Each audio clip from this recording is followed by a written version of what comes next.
High, সেদিনকে দুপুরবেলায় আমি অতনু মিলে যাচ্ছিলাম হচ্ছে আমাদের সিটি সেন্টারে মিউনিসিপ্যালিটিতে একটু কাজ ছিল দরকারে, তো সেই জন্যই। আর চারিদিকটা দেখতে পাচ্ছ কেমন পুজো পুজো ভাব লাগছে, দেখো পুরো লাইট লেগে গেছে, প্যান্ডেল তো প্রায় শেষের মুখেই। আর আজকের দিন থেকে তো অনেক জায়গাতে ওপেনিংও মনে হয় হয়ে গেছে। তো ফার্স্টে গেছিলাম জেরক্সের দোকানে, জেরক্স করে নিয়ে মিউনিসিপ্যালিটির ভেতরে গেছিলাম। ওখানে তো ক্যামেরা অ্যালাউ করে না, তাই কোনো ব্লগ করিনি। তো কাজ মিটিয়ে চারিদিকের পুজো পুজো ভাবটা এনজয় করতে করতে চলে এলাম বাড়ি। দেন বাড়ি এসে পেয়ে গেলাম হচ্ছে একটা সাভানা থেকে পার্সেল। আর সাবানা থেকে কোনো পার্সেল আসছে না, মনটা কেমন একটু খুশি খুশি হয়ে যায়। সে যাই হোক, সন্ধ্যাবেলায় মাকে নিয়ে গেছিলাম হচ্ছে একটু ডাক্তারখানায়, আর প্রচণ্ড পরিমাণে বৃষ্টি হচ্ছিলো সেই টাইমটাতে। সে যাই হোক, ডাক্তার দেখিয়ে নিয়ে আবারও চলে গেছিলাম আমার জুতোর দোকানে জুতো দেখতে, হিল। আজকেও আমি পছন্দ করতে পারিনি, দেখা যাক লাস্ট আর দুবার একবার দেখবো, পছন্দ হলে নেবো, নাহলে এই বছর পুজোতে হিল ক্যান্সেল।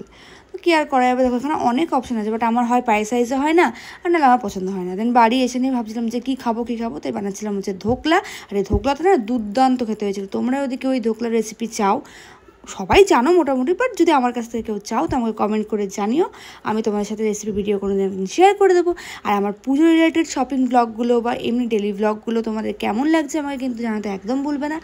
আর তোমাদের পুজোর শপিং কেমন চলছে, কে কটা জামা কিনলে আমাকে কিন্তু সেটাও জানাতে একদম ভুলবে না। তো চলো আজকে ভিডিওটা এতটুকু থাকো, দেখা হচ্ছে তোমার সাথে নেক্সট কোনো ভিডিওতে। টাটা।